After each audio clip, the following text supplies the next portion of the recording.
All right, so just a little bit of real talk for my editor friends out there. There's a ton of editors that I'm seeing on Twitter who are 14, 15, 16, 18 years old, who are getting into the kind of whole video editing world and this whole sphere, and they're searching for clients and they're trying to do video editing for work, and there's all these questions of, should I edit for $10? Should I edit for $25? How much should I charge for editing shorts? And those are all great questions to have. Like, you gotta get work, you gotta make money, all that stuff, and video editing is totally a viable way to do that, more so now than ever before.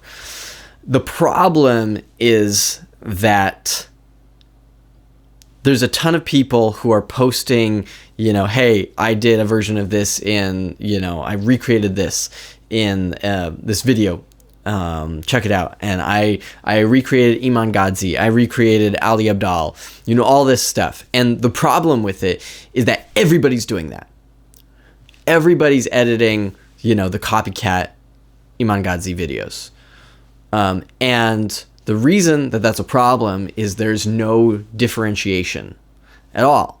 Because I've seen hundreds of Iman Gadzhi copycat style videos over the past few months, just hundreds of them. And the only thing that stands out about them, because they all look the same, the only thing that stands out is the ones that are really terrible, the ones that have bad graphics or bad animation. And that's fine. That's not a diss against the whoever's editing those videos. It's merely you are not very experienced, you're trying something new. That's fine, but that's not the point. The point is not the quality. The point is that they all look the same from scores of editors.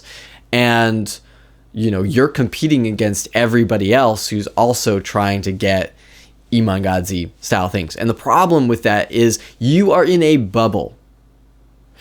The amount of clients, the clients who want that style of video, those styles of videos, is a very small subsection of the entire market of businesses and individuals and agencies looking for video editing work, right? And so maybe just take a little bit to get outside of your bubble of those types of videos, whatever that is. Go searching through YouTube, go through Netflix and see, oh, there is an entire world outside of this small subset of I don't even know what you call it. And so that brings me to, don't just practice editing this one style of video, right? Because you're going to lock yourself in a box. The rest of the world's going to move on. This is a hot thing right now, but I guarantee you in a year, 2 years, it's going to be something else. There's going to be a new creator, a new, whoever who's making videos, whose style everybody's copying. It's going to be something new.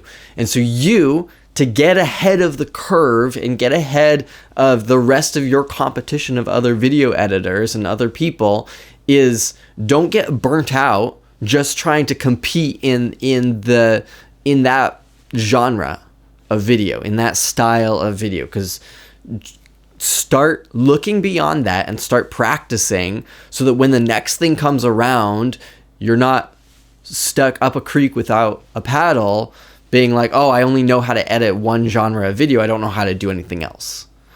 And so with that, it's like, hey, go through YouTube and watch genres of videos that you don't usually watch. If you don't watch videos on how to edit audio, or videos on like short documentary, like live action documentary pieces, if you're not watching like news stuff, like try those things, figure out like what you enjoy watching outside of this one tiny little genre, this one little niche, and practice outside of that. Practice different things. Practice telling a story without any graphics or animation, just footage, and see what that looks like. How do you do that? How do you do that in engaging and effective ways, right?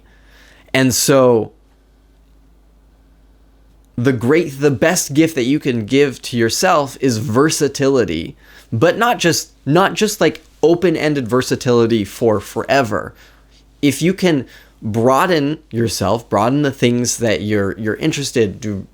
Read books and watch movies and shows and films and different genres of online content, and figure out the way that you like to tell stories, your specific look for you. That'll start to develop over time as you edit more things and edit different kinds of things.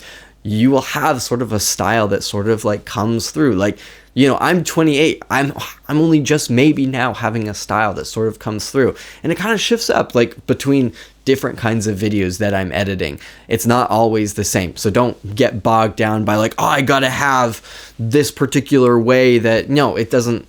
Just ignore that for now. Have different things that you're consuming, different books, completely not related, but reading like even just a fiction book can have a massive impact on how you decide to tell stories through videos, even if it's just like an event recap.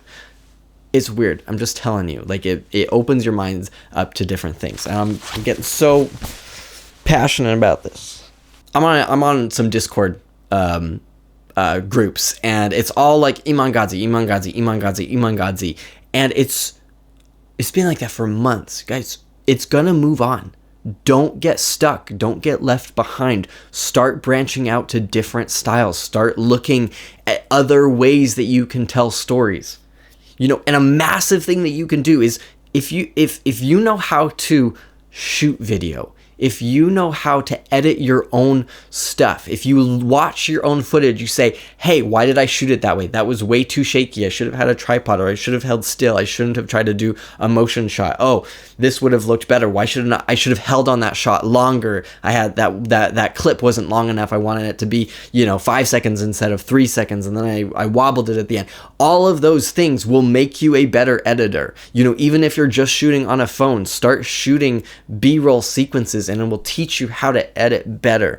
And then if you can shoot and you learn how to edit those kinds of things, then you can get those other kinds of jobs, and you can tell those bigger stories and those other things that aren't just Imangazi. So I just don't want people to get stuck there. I don't want you to be, 16 years old. You think that that's the only kind of thing that you can make, and you're just stuck making those things. And then in 6 months, when the market moves on, you're stuck again 3 steps behind, and you've got to work really hard to catch up. And by the time you catch up, the market's moved on to something else. Move now. Like, it's Imangazi style. It is pretty saturated. It's really saturated. Somebody may tell you that it's not. It is really saturated. And if you can realize that there's a world outside of that, and move out of that and move on and work on something else and do something different, try to get different clients for different stuff. Like, YouTube is not the only space where you can, get editing work. So try to find the people who are talking in other places about that stuff. And that'll help you also just not be discouraged, and so that you don't get, discouraged to the point that you just give up. There are going to be people that give up. And are you one of those people that is going to give up on this thing? And if you are, then the sooner you give up and move on to the next thing to figure out what it is that you want to do, the better.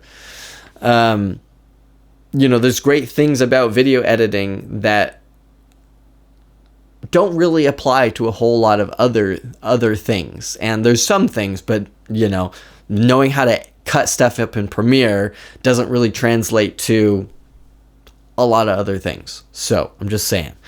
Anyway, you guys are great.